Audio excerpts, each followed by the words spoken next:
Well, hello and welcome, Electus Society members. If you are watching this video, congratulations. You've completed level 1 of the Advanced Executive Leadership Program with Electus Society. And this is a short video about what we've covered and learned in level 1, and so that you can actually complete the post-assessment. And then I also want to highlight what's next for you in level 2. So let's keep going. The first thing is I wanted to say thank you or namaste. And the reason why I wanted to say thank you is because out of all the different things that you could be doing, spending with your time, you decided to give Electus Society a chance. You cared about learning personal and professional skills, and you really wanted to make a difference. And, now that you realize you've almost completed, I would say 16 hours worth of personal and professional leadership training. And you could have been using that time to do a lot of other things. And so it takes a lot of energy and effort to do something like this, to recognize this achievement. So I just want to say thank you. And namaste is something that a term that I learned in yoga. And for a lot of people, it can mean hello, goodbye, but it also has other significance. When people say namaste, they could be saying goodbye, but it's also saying the highest divine light within me honors and bows to the highest divine light within you, since we are all beings of light. So again, I just want to say thank you and namaste. So in this video, we're going to talk about what you learned in level 1. Here's a brief overview of all the different trainings you completed. You watched an orientation video. We learned about high performance communication. As you can see, the 4 trainings in red were in-depth trainings on various topics.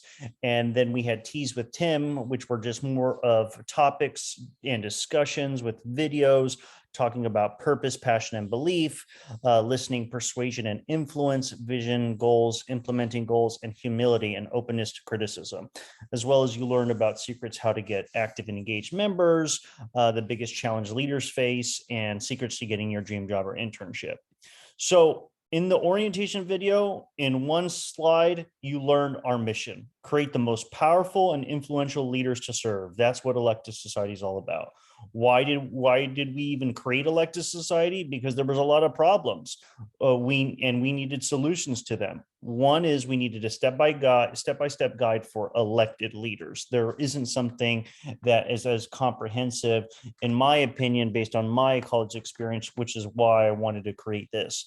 Also, as you notice, we needed to create an organization that can teach the next generation of leaders to have less ego and more respect for each other. And then finally, we wanted to prepare you with real world skills, because you have college students going out and graduating college thinking that they're superhero leaders, to find out that there's a lot of skills and development that they need in order to succeed. So I hope that we were able to provide some of that to you. And we also discussed the values of Electus Society. I use the acronym SMART-FITCH to help remember it, but it's service, humility, mentorship, advocacy, respect, teamwork, followership, integrity, which is a big theme that we talked about, turning away from the dark side of leadership, again, power, prestige, and really learn how to effectively communicate. And remember that the most important thing is to be honest, because it takes a lot more power and courage to be truthful than it is to just lie or hide. So in high performance communication for friends, families, and foes, we looked about the big 5 trait theory of personality according to psychology, which talked about extroversion and introversion and agreeableness, which I'm a recovering person from being too agreeable. And we talked about how important it is sometimes to be disagreeable. Conscientiousness versus low conscientiousness, openness, high neuroticism, and low neuroticism. And we also talked about how there has been studies about your politics can be related to your personality. For example, people who tend to be more liberal tend to have a higher degree of openness, and people who are conservative tend to be a little bit more conscientious with a low degree of openness. So again, very fascinating to help us understand different people and different personality types. But as you know, I was very critical of a lot of personality assessments out there, especially Myers-Briggs, because I don't think it's easy to recognize that there's 16 personality types. We talked about DISC. that there's just four main personality types. The dominants that are all about just getting stuff done as quickly as possible. They're very active. The influencers, which are all your people, right? That they say, hey, they're very active, but they really want everybody to be happy and excited and love to talk and connect. And then you have your steadiness folks. These are your worker bees of the society that just want to really stop and listen to you, being very thoughtful and understanding, really care about people. And then you have your conscientious people who are perfectionists, people who want to be accurate. Their motto is stop and check again. And again, one of the things that I wanted to highlight to all of you is that the biggest predictor of success is actually conscientiousness. So for me to actually move ahead in my career, I had to be much more conscientious than I was. And as I even shared with you, a lot of people who become managers or senior levels in companies and organizations tend to be dominant. Why? Because they're so productive and get a lot of the things done. So the whole purpose of this training was having you to learn about these personal styles and then style flex to these styles. Again, I can't do the whole summary, the whole entire training, but this is just a kind of quick recap.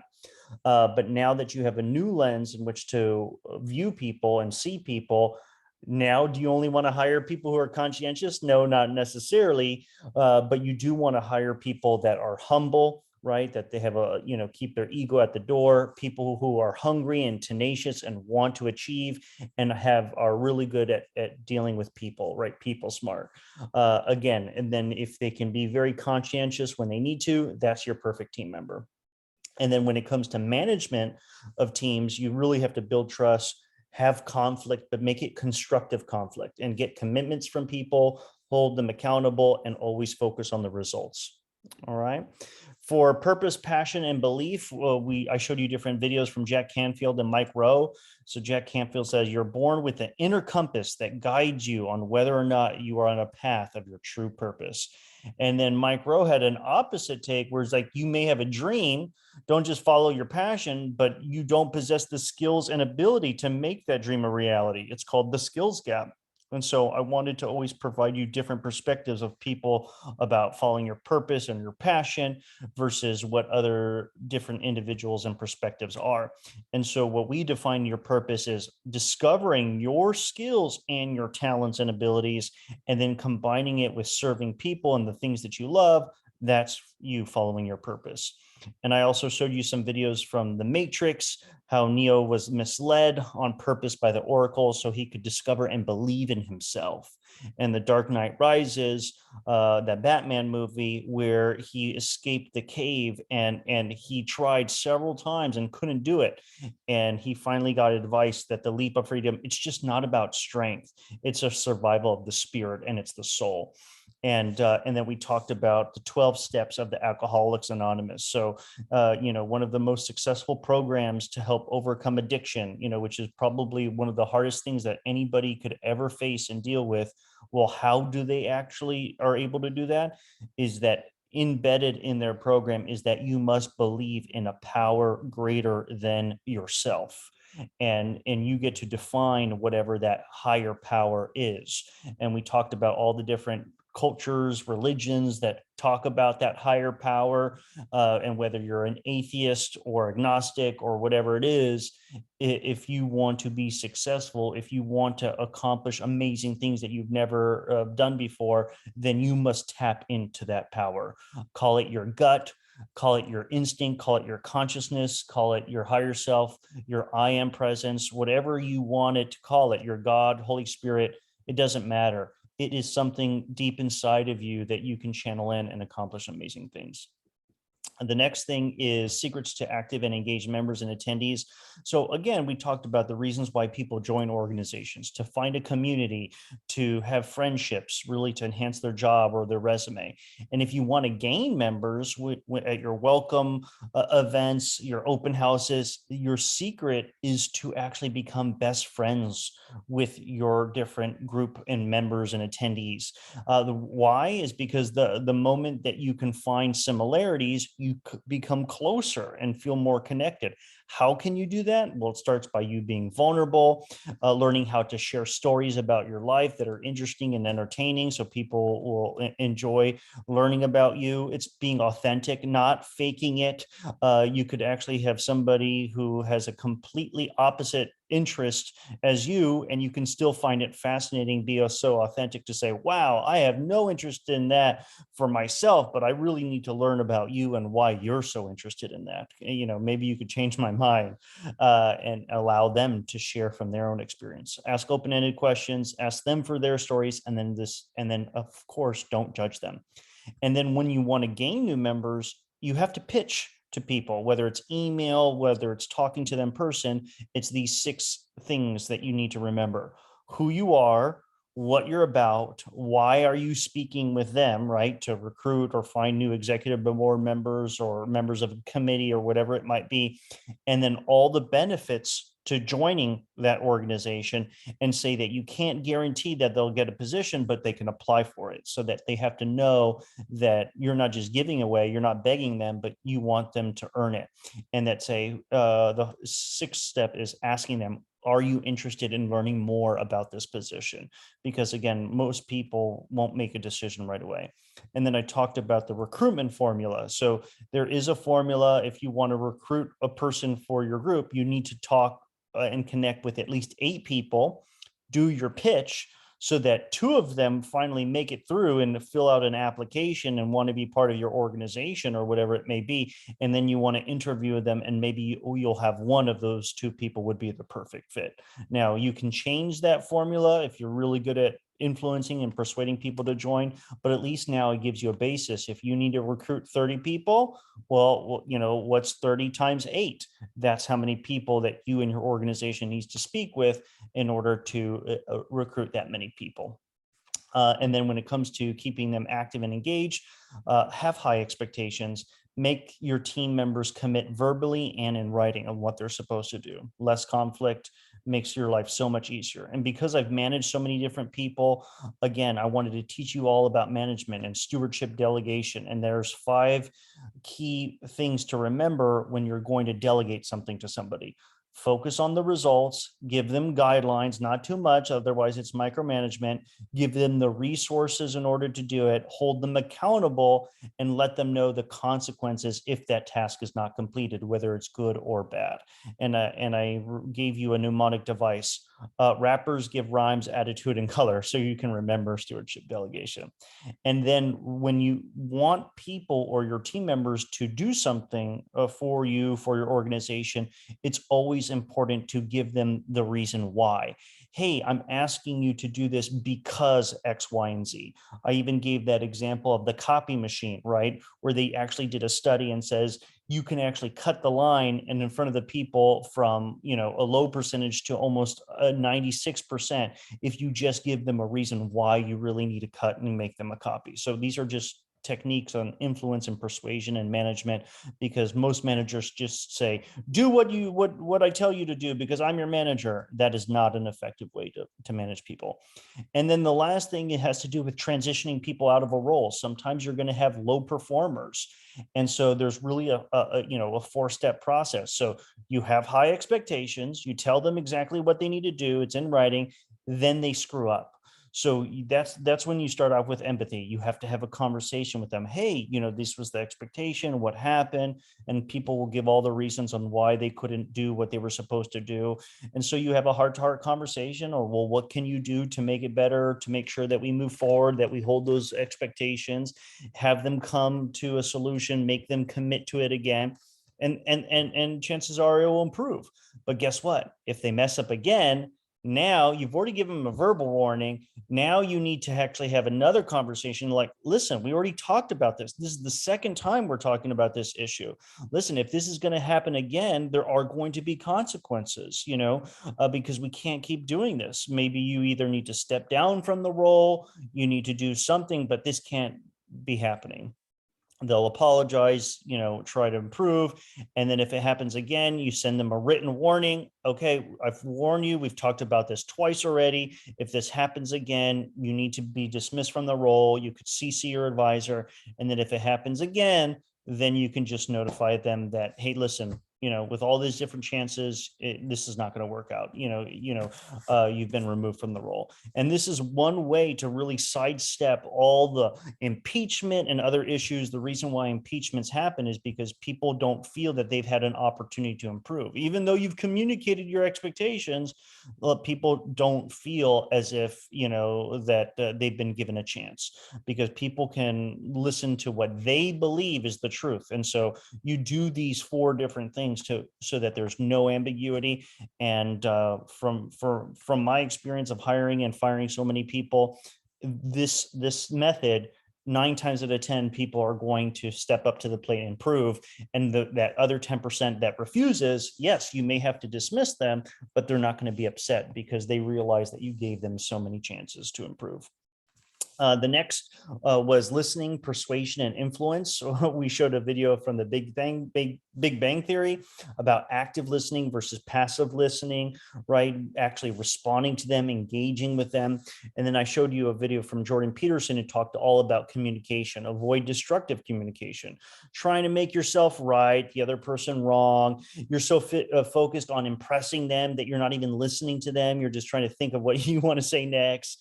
And if you only hang around the same people that think the same way you do, then your ideas are not being challenged.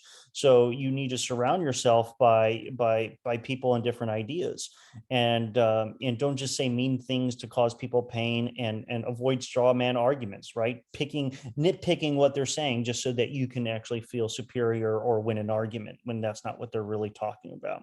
What you really want to focus on is constructive communication. Learn one new thing from what they're talking to you.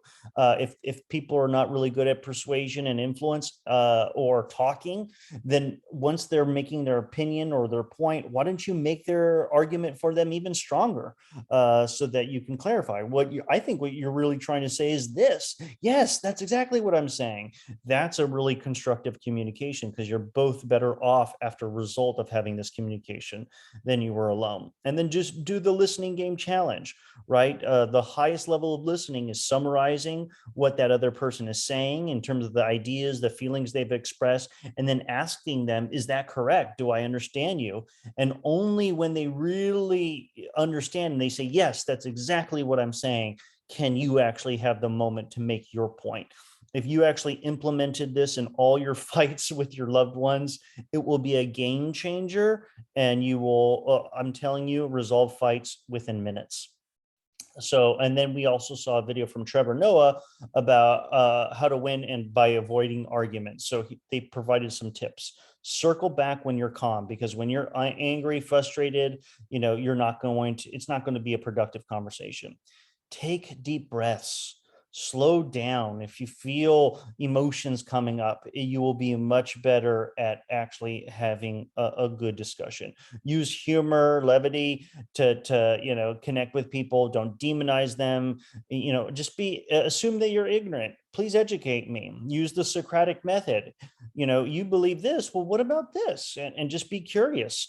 And you'd be surprised that people may not really, make a point, and then you ask them the questions and say, well, is there any times where what you're saying doesn't work out or isn't true? And have them come up with the answers, and then they'll realize, whoa, maybe I was speaking in absolutes. Maybe I am wrong about this. Again, it's not you convincing them, it's them convincing themselves. And just don't prejudge people by their affiliation, just because they're part of the Republican Party, Democratic Party, just because they're part of this organization doesn't necessarily mean that they're bad people. The moment that you start demonizing them, it changes your listening of them. So get specific on agreements and disagreements, and always keep your ego in check. Then we talked about the biggest challenge leaders face in mastering success habits. What was the biggest problem? Time, of course. Everyone doesn't have enough time, and we have to prioritize. So you can prioritize every single task and responsibility you have between immediate business need, significant business enhancements, or nice to haves. And so the more that you can take off the nice to haves off your plate and just focus on your immediate business needs, the better you're going to be. People are overcommitted. So guess what? Stop doing tasks when you can assign them to other people that can do it quicker, more efficiently than you do. To be a successful leader, you have to actually say no. And so how do you say no? You thank them there for their request. You give a definite affirmative no, and no ambiguity. No, I don't think I can do it. None of that stuff, because that's convincing people that convince me to follow through with your request. Give them the specific reason why you cannot take on their request, and encourage them by helping some other way. Hey, why don't you check out something else? Why don't you Google it? Why don't you check out something? I wish you the best of luck on your challenges, so that way that you're at least empathetic to what they're trying to do. And then the mastering success habits, and this is based on research of the most successful people. They journal their plan. I talked about the gratitude journal, exercise, meditation, and again, leaders are readers. And then we talked about the biggest leadership quality is integrity, and how the world would be so much better if people actually were integrous with what they did. And there's two definitions of integrity. Most people go by honesty, but we're looking at the second part of the definition of being whole or complete. So my invitation for you is to do the next level integrity. Be a whole, complete person. So do what you know you need to do what you said you were going to do a job completely as it was expected to be done, as it was meant to be done, and doing it on time. And because we're not all angels, we're working on ourselves, you will mess up. You will break your integrity. That's okay, as long as you do two things. You apologize for your lack of integrity, and that you make a commitment to put something in place to prevent you from breaking that commitment in the future. And again, I told you, it usually comes down to setting calendar appointments, setting alarms, giving yourself enough buffer so that you can complete it, and being focused every day on what you need to do so that you avoid that stuff. Again, that's what's going to help you be in integrity most of the time. And then we talked about vision, goals, and implementation, the art of manifestation. Wayne Dyer and Oprah had a conversation, and the quote was, "Manifestation happens faster if you're in alignment with your source." And what Tony Robbins shared is, where your focus goes, your energy flows. So be clear and specific with what you want in your life. Bring emotion to it, because that is something that you need to help to manifest. Anything that you want is emotion. People forget about that, and you have to focus on it continuously. And then Steve Harvey, we watched a video of how he was able to become so successful, because guess what? He wrote down all his goals and what he wanted. If it is written, so shall it be. So have a vision board. And if you change your thoughts, you change your attitude. And we saw a video from Brian Tracy about creating SMART goals. And the reason why people don't achieve their goals is because they turn anthills into Mount Everest. So we watched a funny clip from the movie What About Bob? And so he says it's all about baby steps. So if you want to exercise and you're like, I've been meaning to exercise and I just don't have an hour in my day, it's like, I don't care. It's all excuses. You have to set the action step is so small that you're going to celebrate that. So you're going to work out today for 1 minute, right? To 10 jumping jacks, walk up the stairs. And then the moment that you start doing that, you're going to discover, hey, maybe I could do a little bit more. Or you know what, you're going to feel more gratified, the fact that you did something, and you just build upon that momentum.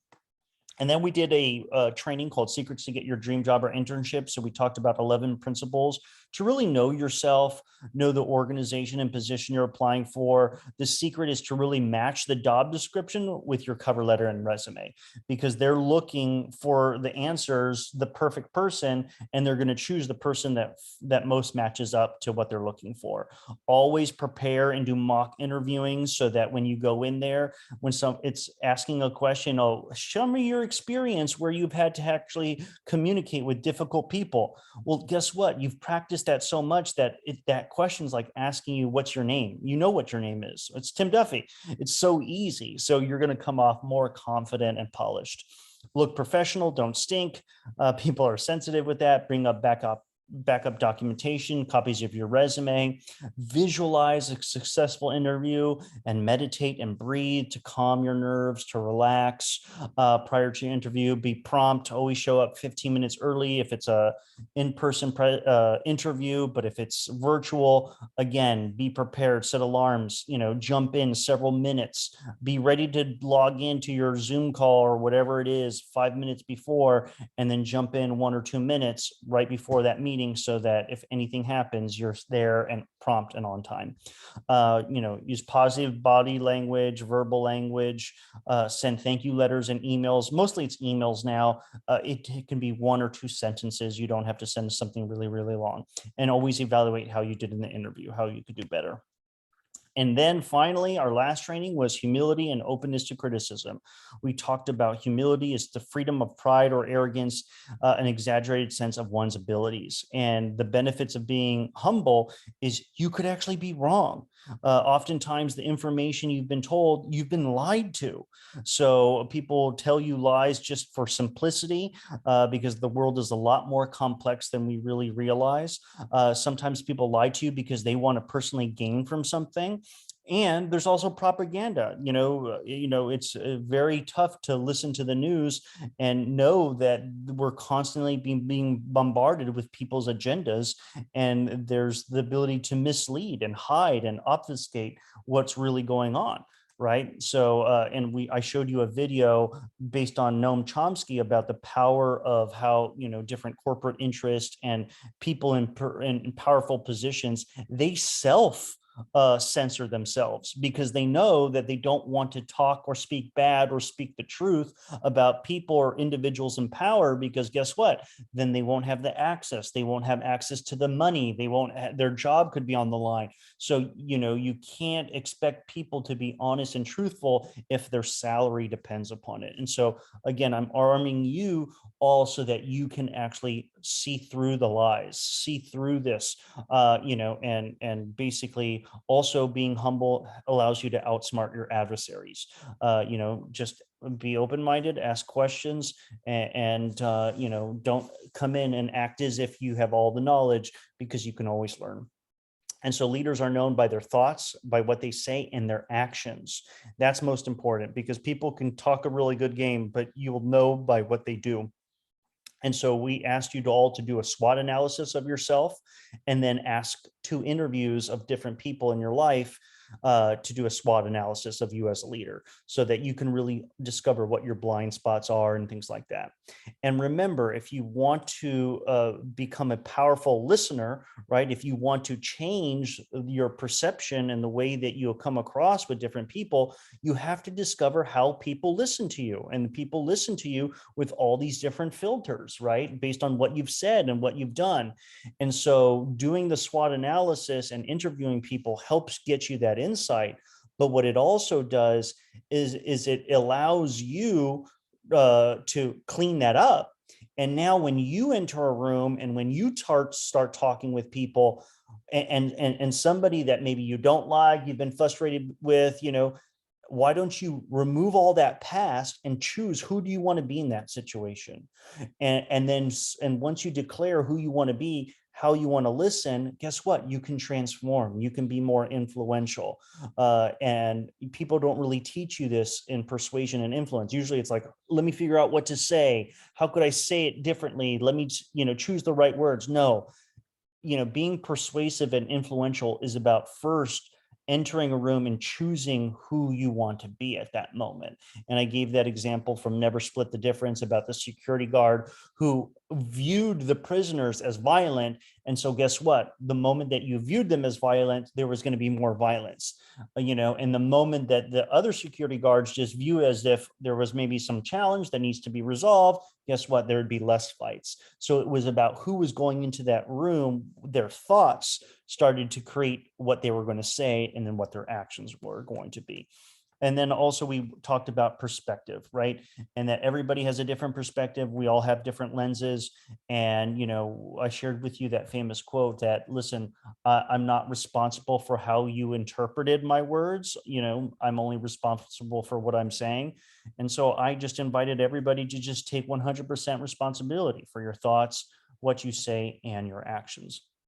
So now that you've completed level one, you'll complete the post assessment, right? And do that evaluation. And then within the next month or so, we'll be sending you, I believe right now will be via email, level one completion certificate that you can print up and frame. Again, this is a draft version. We're still tweaking it. So it may not look exactly like this. I'm having my editor make modifications, but you can look forward to that.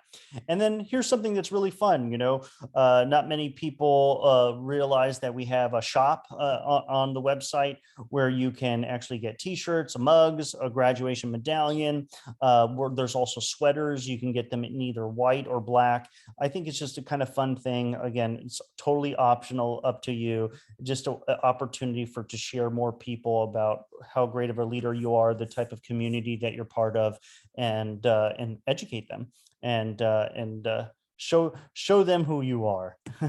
So what's going to be happening is level two program is coming up, and so stay abreast in your email about what's going to be coming down. I'll give you dates and times for that. It's going to be later on in the summer. We're going to do 9 specific trainings, and it's going to be covering a range of topics from your career, mindfulness, wealth, health, relationships, power and influence, leadership, legacy, and winning. So all of these are presentations that are going to go into this. We'll have discussions, and this will be part of your next level of transformation so that you can not only transform your personal life, but also the community around you. So that's pretty much it. I really wanted to thank you all. Please click on the link for the post assessment, and we'll evaluate the whole programming experience. I'll get your feedback, and then you're going to evaluate on those 16 different levels of leadership, how you rate yourself on a scale of 1 to 10. Thank you so much, and have a great day.